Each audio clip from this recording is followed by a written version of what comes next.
दोस्तों, आज फिर मैं नई परख के दर्शकों को सीधा संबोधित करने वाला हूं। हमेशा की तरह मेरी बात बिना किसी लाग लपेट के, बिना किसी हेर फेर के सीधी और सटीक होगी। दोस्तों, आजकल राजनीति की हर महफिल में चर्चा यही है कि अब आम आदमी पार्टी का क्या होगा। क्या वह भाजपा और कांग्रेस के मिले जुले हमले के मुकाबले टिक पाएगी? आप सोच रहे होंगे मैं भाजपा और कांग्रेस का मिला जुला हमला क्यों बोल रहा हूं। यही इस चर्चा के केंद्र में है। क्या वह 10 महीने बाद होने वाले पंजाब विधानसभा चुनावों तक अपनी वहां की सरकार बचा पाएगी? राज्यसभा से तो उसके 7 सांसद भाजपा में चले गए, लेकिन क्या वह लोकसभा के अपने सांसद भी बचा पाएगी? चर्चा तो यह भी है कि नए नए भाजपाई हुए राघव चड्ढा और संदीप पाठक भगवंत मान की सरकार को गिराने में लग गए हैं। उन्होंने तकरीबन 50 विधायकों को फुसलाने की कोशिशें शुरू कर दी हैं। भगवंत मान ने कभी सोचा भी नहीं होगा कि जो राघव चड्ढा और संदीप पाठक किसी जमाने में उनकी सरकार बनाने के लिए जूझ रहे थे, वही अब उनकी कुर्सी छीनने की जुगाड़ में लगे हुए हैं। राघव चड्ढा तो एक जमाने में पंजाब के सुपर सीएम जैसे थे। संदीप पाठक को तो अलग से दफ्तर दिया गया था, जिसमें बैठकर वे भगवंत मान की मदद किया करते थे। बहरहाल दोस्तों, भगवंत मान का जो होना होगा होगा। भाजपा की साजिशों और तिकड़मों की कोई सीमा नहीं है, हम लोग ये बात जानते हैं। 2014 में सत्ता में आने के बाद उसने 2016 के बाद से ही एक बार नहीं, बल्कि कम से कम 9 बार मध्य प्रदेश, महाराष्ट्र, आंध्र प्रदेश, गोवा, अरुणाचल प्रदेश, उत्तराखंड और सिक्किम में गैर भाजपा दलों के एमएलए तोड़कर, कभी इस्तीफा दिलाकर अपनी राजनीतिक गोटी लाल की है। यह कहानी बहुत लंबी है, इसे अलग से लिखा जाना चाहिए। अगर भगवंत मान सरकार में तोड़फोड़ कामयाब हुई तो शायद यह 10वीं बार होगा। जो भी हो, मेरे और आपके सामने असली सवाल दूसरा है। आम आदमी पार्टी अपनी चमकदार सफलताओं के बावजूद इस दयनीय हालत में पहुंची कैसे? यह है असली सवाल। क्या इसमें केवल उसके शीर्ष नेतृत्व की गलतियों की ही भूमिका है, या बात कुछ और भी है? मीडिया में हर जगह फोकस इस बात पर है कि अरविंद केजरीवाल ने क्या क्या गड़बड़ियां की, अगर वे ऐसा ना करते तो वैसा हो जाता या कैसा हो जाता। मैं इस फोकस को बदलना चाहता हूं। मैं चाहता हूं कि आम आदमी पार्टी की इस दुर्गति को भारत की पार्टी प्रणाली के नजरिए से देखा जाए, पार्टी सिस्टम के नजरिए से देखा जाए। तब जाकर समझ में आएगा कि एक नई पार्टी जो न कांग्रेस जैसी है, न भाजपा जैसी है, और न ही तेलुगु देशम, द्रविड़ मुनेत्र कषगम या तृणमूल कांग्रेस जैसी क्षेत्रीय पार्टी है, को किस तरह योजना बनाकर राजनीति में टिकने ही नहीं दिया गया। मैं यहां आम आदमी पार्टी के नेतृत्व की समस्याओं पर पर्दा नहीं डालना चाहता। उन पर भी चर्चा की जा सकती है, खुलकर उनके ऊपर चर्चा करूंगा। पर पहले मैं यह बताना चाहता हूं कि किस तरह भाजपा और कांग्रेस ने आम आदमी पार्टी को कमजोर करने के लिए 2021 के 2017 के पंजाब विधानसभा चुनाव से, 2021 नहीं, 2017 के पंजाब विधानसभा चुनाव से अपनी जुगलबंदी चला रखी है। यह जुगलबंदी अघोषित है। इसीलिए आज यही दोनों पार्टियां जश्न मना रही हैं। हर बात पर आपस में भिड़ी रहने वाली ये दोनों पार्टियां इस बात पर पूरी तरह से एकमत हैं कि आम आदमी पार्टी का जिंदा रहना नामुमकिन बना दिया जाना चाहिए। दोस्तों, मैं यहां कोई आम आदमी पार्टी की वकालत करने के लिए नहीं बैठा हूं। हर राजनीतिक दल की तरह उसके नेताओं की भी एक रणनीति होती है, और उस रणनीति को बनाते समय, अंतिम रूप देते समय वे कई विकल्पों पर विचार करते हैं। अरविंद केजरीवाल ने जो भी किया है, उन्होंने भी कई विकल्पों पर विचार किया होगा। लेकिन ये हमारा अधिकार है कि उन्होंने जिस विकल्प को अंतिम रूप से चुना, उस विकल्प का अंतिम परिणाम क्या हुआ, हम इसकी भी समीक्षा करें। मैं आपसे वायदा करता हूं कि हम लोग इन बातों की भी पूरी समीक्षा करेंगे। आज हम भारत की पार्टी प्रणाली के लिहाज से, भारत की जो दलीय प्रणाली है, उसके लिहाज से ये गौर करेंगे कि आम आदमी पार्टी के ऊपर देश की दोनों राष्ट्रीय पार्टियों का नजला क्यों गिर रहा है। आखिरकार आम आदमी पार्टी में ऐसी क्या खास बात है जिसके चलते ये दोनों पार्टियां इस छोटी सी पार्टी को बर्दाश्त करने के लिए तैयार नहीं है। जब कोई लोकतंत्र पुराना हो जाता है और उसके कदम जम जाते हैं, तो कुछ पार्टियों का उसके ऊपर प्रभुत्व जम जाता है। भारत में कांग्रेस और भारतीय जनता पार्टी का प्रभुत्व है। ब्रिटेन में अगर आप देखेंगे तो वहां भी दो पार्टियों का प्रभुत्व मिलेगा। आप अमेरिका में देखेंगे तो वहां भी दो पार्टियों का प्रभुत्व है। ब्रिटेन और अमेरिका में तो स्थिति यह है कि तीसरी पार्टी का आना ही मुश्किल है, उसे कोई बनाता भी नहीं है। कभी पहले बनती भी थी, लेकिन कभी चली नहीं। कोई आजकल कोई बनाता भी है तो घूम घाम कर फिर इन्हीं दोनों पार्टियों में से किसी एक में चला जाता है। जो सेटअप है टू पार्टी सिस्टम का, उसी सेटअप में लोग चले जाते हैं, वहीं अपनी जगह तलाश लेते हैं। लेकिन भारत की स्थिति थोड़ी भिन्न है। भारत में एक वास्तविक किस्म का बहुदलीय लोकतंत्र है। इस बहुदलीय लोकतंत्र में पार्टियों की संख्या बहुत है। नई पार्टियां बनती बिगड़ती रहती हैं। दो राष्ट्रीय पार्टियों कांग्रेस और भाजपा के अलावा अगर कोई और पार्टी यहां टिकती है तो उसे क्षेत्रीय शक्ति के तौर पर उभरना पड़ता है। लेकिन आम आदमी पार्टी एक ऐसी पार्टी है जो न तो भाजपा और कांग्रेस के अर्थों में राष्ट्रीय पार्टी है और न ही क्षेत्रीय पार्टी है। वह एक आंदोलन के गर्भ से जन्मी है, जिसे भ्रष्टाचार विरोधी आंदोलन के नाम से हम लोग जानते हैं। वह आंदोलन कैसा था, क्या था, इस पर विवाद हो सकता है, लेकिन इस पार्टी के सभी नेता और कार्यकर्ता उसी आंदोलन के गर्भ से निकले हैं। इससे पहले उन्हें राजनीति में कोई नहीं जानता था। यह पार्टी किसी जात बिरादरी की पार्टी भी नहीं थी और न आज है। इस लिहाज से भी ये दूसरी पार्टियों से भिन्न है।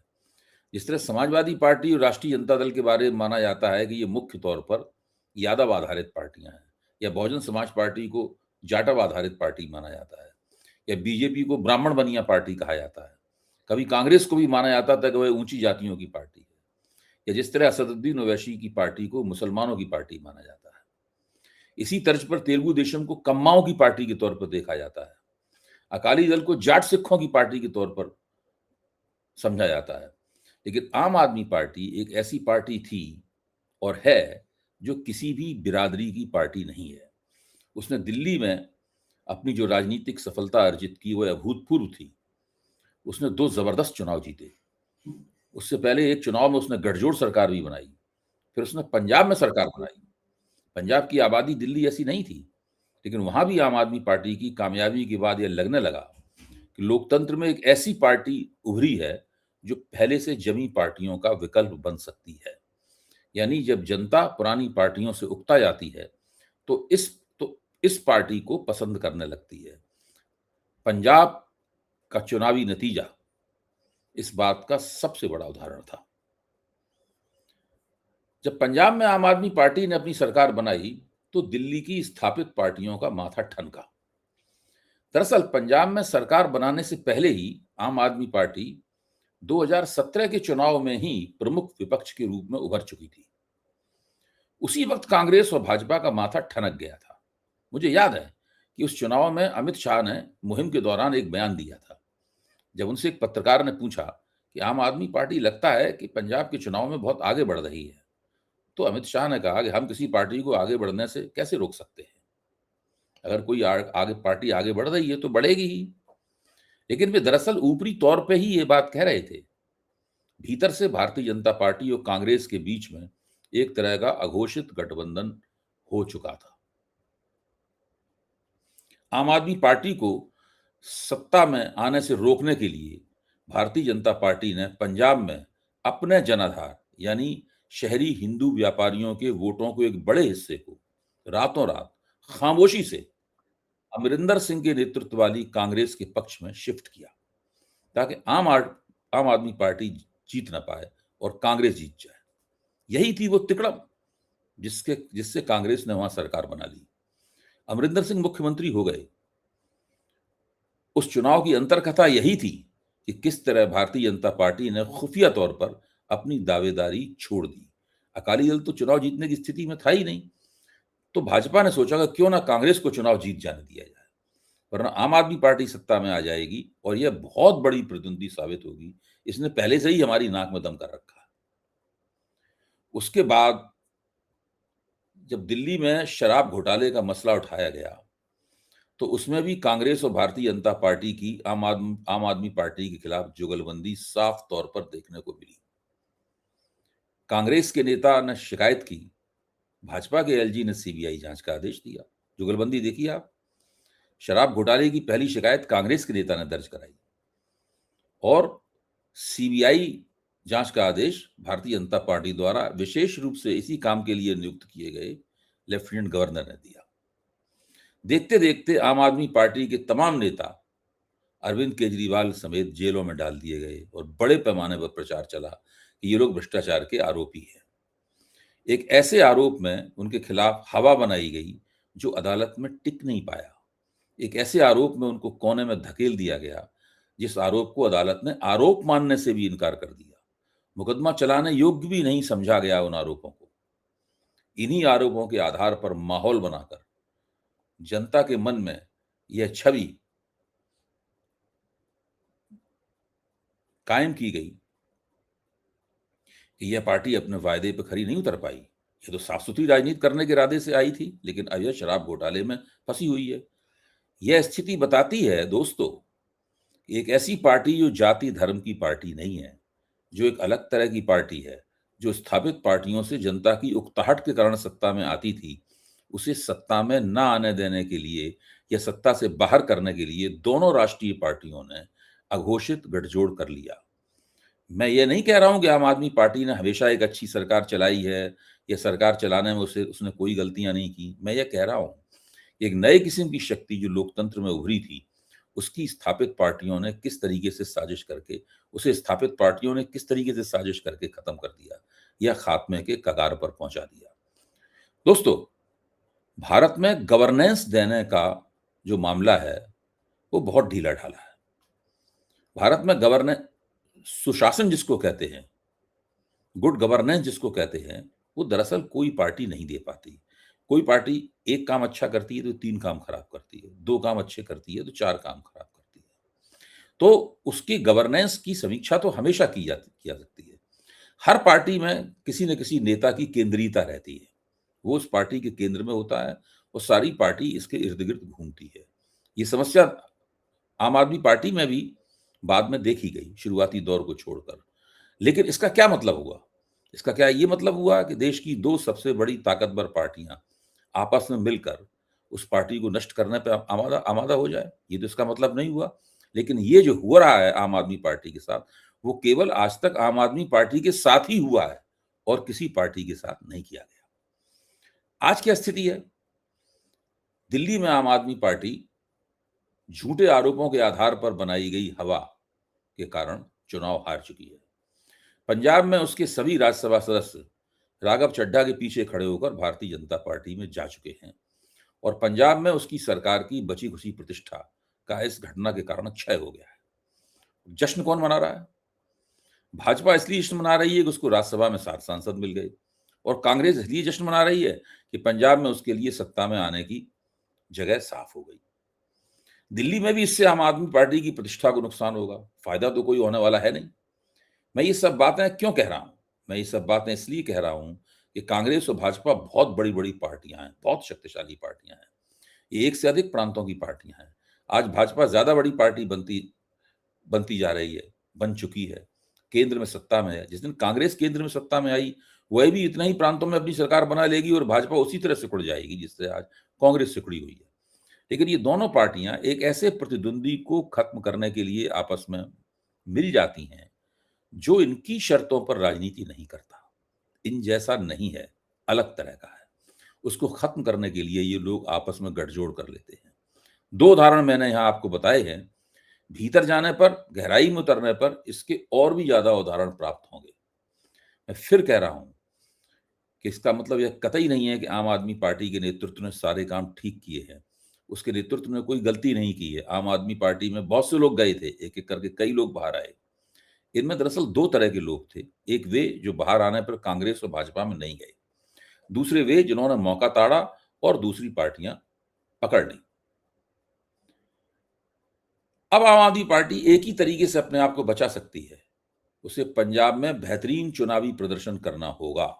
अगर वह पंजाब में हार गई है, इसका खतरा साफ दिख रहा है, तो उसे दिल्ली में भी लगातार दूसरा चुनाव हारने से बचने में बहुत मुश्किल आएगी। दोस्तों, अब थोड़ा-सी ये विश्लेषण क्या है कि आम आदमी पार्टी से निकलने वाले लोगों का किरदार क्या है? मैंने ऊपर बताया कि आम आदमी पार्टी से 2 तरह की नई पार्टी थी, नए-नए किस्म के लोग उसके अंदर गए। जो बाहर निकले, उसकी 2 श्रेणियाँ हैं। आप दोनों श्रेणियों में रख के देख सकते हैं। एक श्रेणी ऐसे लोगों की है, जिनकी नुमाइंदगी योगेंद्र यादव और प्रशांत भूषण जैसी हस्तियाँ करती हैं। पंजाब में भी कुछ इस तरह के लोग थे, जो कि समाजसेवी किस्म के थे। जनता में इनका नाम था, वो आम आदमी पार्टी में गए, लेकिन मतभेद होने पर बाहर आए। लेकिन वो लोग भाजपा या अकाली दल में नहीं गए, वो कांग्रेस में भी नहीं गए। योगेंद्र यादव और प्रशांत भूषण जैसे लोगों ने कोई पार्टी ज्वाइन नहीं की। इन लोगों ने अपनी स्वतंत्र राजनीति बनाने का प्रयास किया, अपने पेशों में लग गए।